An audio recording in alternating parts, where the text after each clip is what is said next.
আওয়ামী লীগ নিয়ে আলোচনা কোনো মতেই থামছে না। বহুমুখী আলোচনা। আওয়ামী লীগের নেত্রী বা সভানেত্রী শেখ হাসিনা। তাকে নিয়ে আলোচনা হচ্ছে, শেখ রেহানাকে নিয়ে আলোচনা হচ্ছে, জনাব সজীব ওয়াজেদ জয়কে নিয়ে আলোচনা হচ্ছে। আওয়ামী লীগের যে বর্তমান কমিটি, সেই কমিটির বেশ কয়েকজন গুরুত্বপূর্ণ নেতা যাদের বিরুদ্ধে সুস্পষ্ট অভিযোগ রয়েছে এবং জনরোষ রয়েছে, এবং অনেকেই মনে করছেন যে এই সমস্ত লোকজনের কারণে আওয়ামী লীগ দলগতভাবে গত 10 বছর ধরে ক্রমাগতভাবে ক্ষতিগ্রস্ত হয়েছে। আজকে আওয়ামী লীগের যত দুর্গতি, সেই দুর্গতিকে যদি 3 ভাগ করা হয়, তাহলে এক ভাগ হলো সেই আওয়ামী লীগের যে সকল সেই দুর্নীতিবাজ ব্যবসায়ী, সাংবাদিক, আমলা, কামলা তারা ছিলেন, তাদের একটা সিন্ডিকেট ছিল। এই সিন্ডিকেটটি দেশের অর্থ পাচার, অর্থ লোপাট, প্রতিপক্ষকে আক্রমণ করা, প্রতিপক্ষের ব্যবসা বাণিজ্য ধ্বংস করে দিয়ে নিজেদের মধ্যে একটা সিন্ডিকেশন করে চাল, ডাল, আটা, ময়দা, তেল, চিনি এই কয়েকটি পণ্যকে তারা জিম্মি করে হাজার হাজার কোটি টাকা তারা গত 17 বছর আয় করেছে, দেশের বাইরে পাচার করেছে এবং নিজেরা স্ফীত হয়েছে। আবার বলছি, এই গ্রুপটি হলো, এদের মধ্যে সাংবাদিক আছে, এদের মধ্যে ব্যবসায়ী আছে, এদের মধ্যে আমলা আছে, এদের মধ্যে কামলা আছে। কারা কারা আছে আপনাদের সেগুলো সব মুখস্থ, কিন্তু এর একটা গ্রুপ।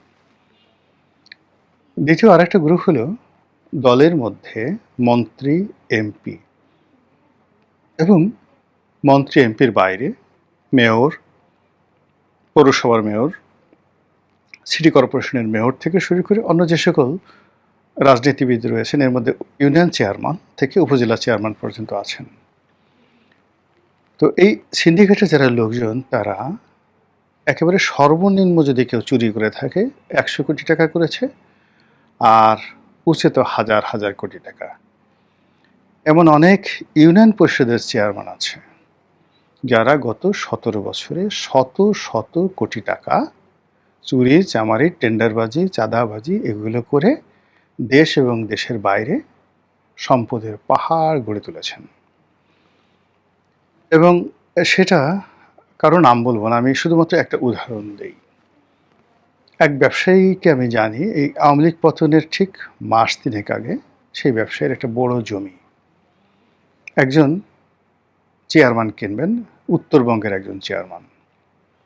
তো জমি বেশ বড় মাপের জমি, জমির মূল্য ধরুন হয়তো 25 কোটি টাকা। এখন এই জমির জন্য তিনি 50 লাখ বা 1 কোটি টাকা সেই ব্যবসায়ীকে তিনি অ্যাডভান্স দিলেন যে জমির দলিল হবে। এর মধ্যে শেখ হাসিনার পতন হয়ে গেল, আর সেই চেয়ারম্যান এই যে পালিয়ে গেল, আর ওই ব্যবসায়ীর কাছে তার টাকা চাওয়ার মতো অবস্থা রইল না। তো বোঝার চেষ্টা করুন যে একজন ইউনিয়ন পরিষদের চেয়ারম্যানের এই অবস্থা।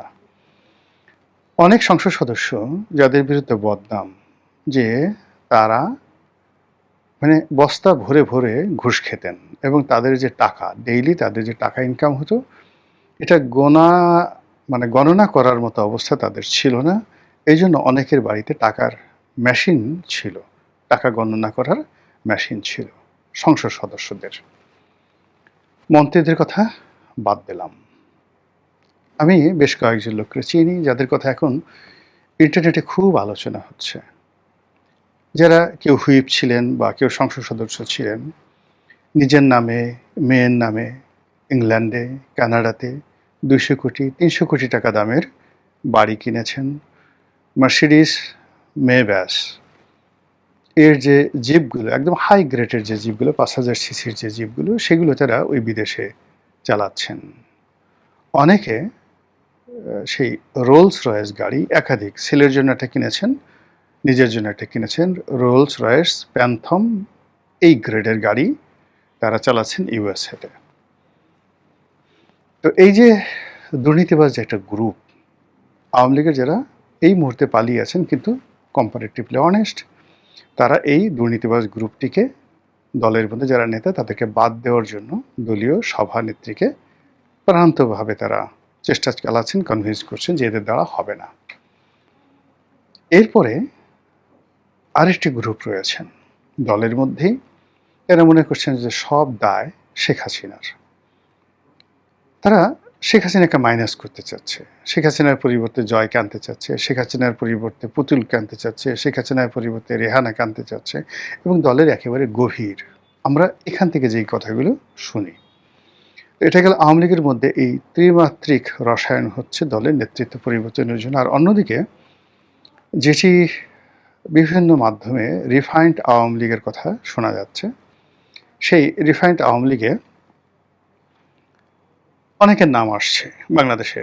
আইভির নাম আসছে, সেলিনা হায়াত আইভি, সাবের হোসেন চৌধুরী থেকে শুরু করে আরও অনেকের নাম আসছে। কেউ কেউ অবশ্য আমার নামও বলছে। কিন্তু আল্লাহর ওয়াস্তে বলছি যে এই ধরনের কোনো জিনিসের সঙ্গে আমার কখনো সংযোগ ছিল না, আগামীতেও হবে না, আর এই ধরনের কর্মকাণ্ডে আমি আর বাকি জীবনে জড়াবো না। কাজে এই জিনিসগুলো অনেকে দুষ্টামি করে বলে যে আপনার নামও তো এভাবে শোনা যাচ্ছে, হোয়াট এভার মেবি। আমি একেবারে প্রথম দিন থেকে বলেছি যে ১-১১টি আমি খুব ক্লোজলি দেখেছি। ১-১১ সময় বিএনপিকে, আওয়ামী লীগকে ঘনিষ্ঠভাবে দেখেছি। এর কারণ হলো ২০০১ সন থেকে আমি নির্বাচনে প্রার্থী হওয়ার জন্য চেষ্টা করে যাচ্ছিলাম। তো সেই সুবাদে ১-১১ সময় আমি যে বিভৎস স্বরূপ আওয়ামী লীগের, সেনাবাহিনীর, বিএনপির সবার একটা বিভৎস স্বরূপ আমি দেখেছি। এখানে আসলে ফ্যামিলি ডাইনেস্টি বা দলের যে প্রধান পারিবারিক যে রাজনীতি, এর বাইরে আসলে নেতাকর্মীরা একসেপ্ট করে না। যতদিন পর্যন্ত শেখ হাসিনা জীবিত আছে ততক্ষণ পর্যন্ত শেখ হাসিনার বাইরে কোনো রাজনীতি হবে না। No refined, no super refined, nothing. এটা যে বলুক না কেন, স্বয়ং যদি ডোনাল্ড ট্রাম্প, স্বয়ং যদি মোদি, এরপরে শি জিনপিং, এরপরে ধরুন ভ্লাদিমির পুতিন, সব বাংলাদেশে আসে, এসে আওয়ামী লীগের কাউন্সিল হয়, সেই কাউন্সিলে যদি বলে যে আমরা শেখ হাসিনার পরিবর্তে জয়কে মনোনীত করলাম, এটাও হবে না। এটাই বাংলাদেশ আওয়ামী লীগের ম্যাথমেটিক্স। কাজেই যতক্ষণ পর্যন্ত শেখ হাসিনা রয়েছে তাকে কেন্দ্র করেই রাজনীতির হিসাব করতে হবে এবং গুনতে হবে। এর বাইরে সাধারণ সম্পাদক, অন্যান্য পদ পদবিগুলো নিয়ে আলাপ আলোচনা হতে পারে। তো সাম্প্রতিক সময়ে শেখ হাসিনা চলে আসবেন আগস্ট মাসের মধ্যে বা আগামী ৬ মাসের মধ্যে, এই ধরনের কথাবার্তা যেভাবে হচ্ছে, একই সঙ্গে অন্যান্য যারা রাজনৈতিক নেতৃবৃন্দ রয়েছেন তাদেরকে নিয়েও কিন্তু নিদারুণ কথাবার্তা হচ্ছে। তো সেক্ষেত্রে অনেকে বলার চেষ্টা করছেন যে অমুককে কমিটি থেকে বাদ দিয়ে দেওয়া হয়েছে, অমুকের নাম শোনা যাচ্ছে না, অমুক আর আসবে না, ওর ব্যাপারে নেত্রী ভীষণ রকম বিক্ষুব্ধ। এই সকল কথাবার্তা বলা হচ্ছে, যদিও আমি কথাগুলো বিশ্বাস করি না। বিশ্বাস করি না এই কারণে, জাস্ট দুটো উদাহরণ দিই। একটা তারেক জিয়াকে নিয়ে একটা উদাহরণ দিই, আর একটা হলো যে শেখ হাসিনাকে নিয়ে। শেখ হাসিনার উদাহরণটা এরকম, আমার পাশে বসতেন জ্বালানি ও খনিজ সম্পদ প্রতিমন্ত্রী হয়েছিলেন পরে নসরুল হামিদ বিপু। তো বিপু ভাই আমার সঙ্গে খুব ভালো বন্ধুত্ব ছিল, সম্পর্ক ছিল। We use to share many things. পরবর্তীতে আমি জেলে যাওয়ার পরে আর তার সঙ্গে আমার কোনো যোগাযোগ হয়নি, কিন্তু আমরা সংসদে যে ৫টি বছর ছিলাম, আমি, বিপু, ইকবালুর রহিম, নজরুল ইসলাম বাবু, মুরাদ জং, আমরা এই কজন একেবারে হরিহর আত্মার মতো পাশাপাশি বসতাম। একেবারে সামনের সারিতে আরও ২ জন লোক ছিলেন। একজন ছিলেন স্বরাষ্ট্রমন্ত্রী কামাল সাহেব, কামাল সাহেবের পরে আব্দুল মজিদ, সেই অ্যাডভোকেট মজিদ, হবিগঞ্জের এমপি, আর একটা ছিল জাহির, অ্যাডভোকেট জাহির। আর পার্লামেন্টারি যে কমিটি ছিল, এই কমিটির যারা সদস্য প্রায় সবার সঙ্গে, এই যে এখন বিএনপির মঞ্জু সাহেব আছেন, তারপরে রেজা আছেন, জাতীয় পার্টির হুইপ ছিলেন বা চিফ হুইপ ছিলেন, রেজা আছেন, এরপরে ওমর ফারুক চৌধুরী রাজশাহীতে পরবর্তীতে শিল্প প্রতিমন্ত্রী হয়েছিলেন, ওনাদের সবার সঙ্গে আমার একেবারে হরিহর আত্মার বন্ধুত্ব ছিল। তো সেই সুবাদে প্রায় সব কিছুই নসরুল আহমদ বিপু আমাকে শেয়ার করতেন। একদিন দেখি তার খুব মন খারাপ। আমি বললাম যে, বিপু ভাই কী হলো, আপনার মন খারাপ কেন? বললো যে, রনি আর বলো না, সকালবেলা প্রধানমন্ত্রীর সঙ্গে দেখা করতে গেলাম। তো প্রধানমন্ত্রী একেবারে রেগে মেগে অস্থির, কেন আসছো, আমার কাজ নাই, অলওয়েজ ডিস্টার্ব করো, যাও। একথা বললেন, আমি মাথা নুয়ে সেখান থেকে চলে আসতেছিলাম। তো আমি যখন চলে আসলাম, উনি আবার ডাকালেন, ডাকিয়ে একেবারে সেই গণভবনের দোতলায় নিয়ে গেলেন। ২ ঘন্টা, ৩ ঘন্টা, ৪ ঘন্টা সেই গল্প, দুপুরে খাওয়া দাওয়া ইত্যাদি। গল্পের এক ফাঁকে জিজ্ঞেস করলেন, আচ্ছা, মহিউদ্দিন খান আলমগীরকে যদি অর্থমন্ত্রী বানাই তাহলে কেমন হয়? তো বিপু সাহেব বললেন যে, "হ্যাঁ আপা, ভালো হয়।" এর কারণ হলো যে প্রধানমন্ত্রী জিজ্ঞাসা করছেন, এখানে ইতিবাচক কথা বলাটাই রাজনৈতিক রেওয়াজ। তো সেখানে প্রধানমন্ত্রী বললেন যে, "এই তোমাদের একটা খারাপ অভ্যাস। যখন যা কিছু জিজ্ঞাসা করি, সুর মিলাও আর দালালি করো।" উনাকে যদি অর্থমন্ত্রী বানানো হয়, উনি একদিনের মধ্যে পুরো বাংলাদেশ লুটপাট করে খেয়ে ফেলবেন। তো যাই হোক, এই কথা বললেন। নসরুল হামিদ বিপু শুনলেন, চুপচাপ থাকলেন। পার্লামেন্টে এসে শুনেন যে মহিউদ্দিন খান আলমগীরকে স্বরাষ্ট্রমন্ত্রী বানানো হয়েছে। তখন তিনি হাসলেন যে, এই যে আজকে বিকেলবেলা দুপুরের সময় ওনার সঙ্গে আমার যে কথা হলো প্রধানমন্ত্রী, এবং স্বয়ং প্রধানমন্ত্রী যার সম্পর্কে এই কথা বললেন তাকে স্বরাষ্ট্র মন্ত্রণালয়ের মতো একটি গুরুত্বপূর্ণ মন্ত্রণালয় দেওয়া হলো। কাজেই রাজপুরুষদের যে কমিটমেন্ট বা তাদের যে যাকে বলা হয় রাগ বিরাগ, এটা কখন কিভাবে থাকে বলা যায় না। তারেক রহমান সাহেবের ক্ষেত্রেও প্রযোজ্য। তিনি অনেককে মন্ত্রী বানিয়েছেন, গুরুত্বপূর্ণ দায়িত্ব দিয়েছেন। তিনি যাদেরকে একেবারেই পছন্দ করতেন না, অনেকের সঙ্গে কথা বলতেন না, অনেকে কথা বলার জন্য, তার সাথে দেখা করার জন্য ইংল্যান্ডে গিয়েছেন, দিনের পর দিন বসে থেকেছেন, দেখা করেননি। অনেককে তিনি মঞ্চ থেকে, অর্থাৎ ওই লন্ডন থেকে তিনি সেই যে সকল পাবলিক মিটিং কন্ডাক্ট করেছেন, তো সেই মিটিংয়ের মঞ্চে অনেক লোক বসা ছিল, তাদের মধ্যে কাউকে কাউকে তিনি বলেছেন যে গেট আউট, মঞ্চ থেকে নামো। এইরকম লোকদের অনেককে মন্ত্রী বানানো হয়েছে এবং খুবই গুরুত্বপূর্ণ মন্ত্রী বানানো হয়েছে। আবার অনেককে, যাদেরকে মনে করা হতো যে বিএনপি যদি কোনোদিন ক্ষমতায় আসে, একজন লোক যদি মন্ত্রী হয় তাহলে এই লোকটি মন্ত্রী হবে, এরকম অনেক মানুষ মন্ত্রী তো দূরের কথা, এমপি পদে মনোনয়নও পায়নি। তো কাজেই এই যে বাইরে যত কথাবার্তা হয়, এটা আসলে মানে আমাদের একটা প্রেডিকশন, আমরা বলি, কিন্তু বাস্তবে বিএনপি, আওয়ামী লীগ বা জামাত, এই বড় বড় যে রাজনৈতিক দল, ইভেন এরশাদ, তারা আসলে শেষ মুহূর্তে কি কারণে, কার প্রলোভনে, কার ইনফ্লুয়েন্সে, কার প্রভাবে কাকে বাদ দেন আর কাকে গ্রহণ করেন, এটা স্বয়ং আল্লাহ ছাড়া আর কেউ বলতে পারে না। কাজেই শেখ হাসিনা এখন কার প্রতি রাগ আছেন, কাকে ভালোবাসছেন, এটা মানে বলা যাবে না। যেমন অনেকে বলেন, মানে সত্য মিথ্যা আমি জানি না, অনেকে বলেন যে তিনি এখন সেই এস আলমের নাম শুনতে পারেন না, তিনি এখন সালমান এফ রহমানের নাম শুনতে পারেন না।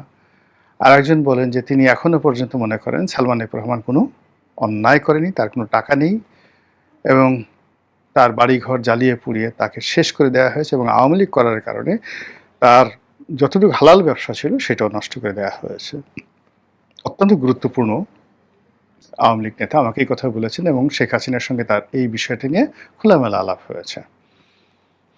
তো সেই ক্ষেত্রে নতুন নেতৃত্বে কে আসবেন, কারা কারা আসবেন, এগুলো আসলে এখনো পর্যন্ত শেখ হাসিনা ছাড়া কেউ জানে না। তবে যারা অর্গানাইজ হচ্ছেন, বিশেষ করে প্রবাসে যে সকল ছাত্রনেতা আছেন, যাদের তুলনামূলকভাবে দুর্নীতির যে অভিযোগ, মানে যেটাকে বলা হয় পুকুর ডাকাতি, পুকুর চুরি বা সাগর চুরি, এইরকম নাই, কিন্তু আউটস্ট্যান্ডিং একটা, যাকে বলা হয় ছাত্র রাজনীতির একটা ট্র্যাক রেকর্ড আছে। তারা সবাই কিন্তু কাজ করছেন। যেমন এনামুল হক শামীম, নজরুল ইসলাম বাবু, গোলাম রব্বানী, ছাত্রলীগের যে সেক্রেটারি গোলাম রব্বানী, তারপরে লিয়াকত শিকদার, ছাত্রলীগের সভাপতি, আলাউদ্দিন নাসিম, বাহাউদ্দিন নাসিম, জাহাঙ্গীর কবির নানক, তারা সবাই কিন্তু একেবারে হরিহর আত্মার মতো কাজ করছেন। এদের একটা গ্রুপ শেখ হাসিনার সঙ্গে যোগাযোগ করছেন, আবার একই সঙ্গে এই টোটাল যে কর্মকাণ্ডগুলো চলছে সেই কর্মকাণ্ডের সঙ্গে জয় সার্বক্ষণিকভাবে যোগাযোগ রক্ষা করছেন। তারেক রহমান সাহেব যেভাবে যোগাযোগ রক্ষা করছেন, জয় ঠিক তার চেয়ে আরও কৌশলে, কোনো রকম মানে ওয়েব মিটিংয়ে না এসে কেবলই মাত্র টেলিফোনে, ওয়ান টু ওয়ান বৈঠকে, টেলিগ্রামে খুবই সিক্রেটলি তিনি এই দলকে গুছানোর জন্য সর্বোচ্চ এফোর্ট দিচ্ছেন, এবং খুব ঘন ঘন আমেরিকার বিভিন্ন স্টেটে যাচ্ছেন, ঘন ঘন দিল্লিতে আসছেন, এই সকল কথাবার্তা শোনা যাচ্ছে। আর এর প্রেক্ষিতে যারা ওল্ড, যারা বৃদ্ধ নেতৃত্ব রয়েছেন, আর যাদের সম্পর্কে নাম বললাম না, এর কারণ হলো আপনারা সবাই জানেন, প্রচুর অভিযোগ রয়েছে। তাদেরকে বাদ দিয়ে এই তরুণদের মধ্য থেকে ভালো, ভালো নেতৃত্ব সৃষ্টির জন্য যে চেষ্টা চলছে, এর প্রেক্ষিতে বাংলাদেশের রাজনীতিতে আগামীতে আসলে কতটা গুণগত পরিবর্তন আসবে, আওয়ামী লীগ কিভাবে ফিরে আসবে, it does not matter. Matter হলো এই যে আমরা যে আওয়ামী লীগকে নিয়ে কথা বলছি,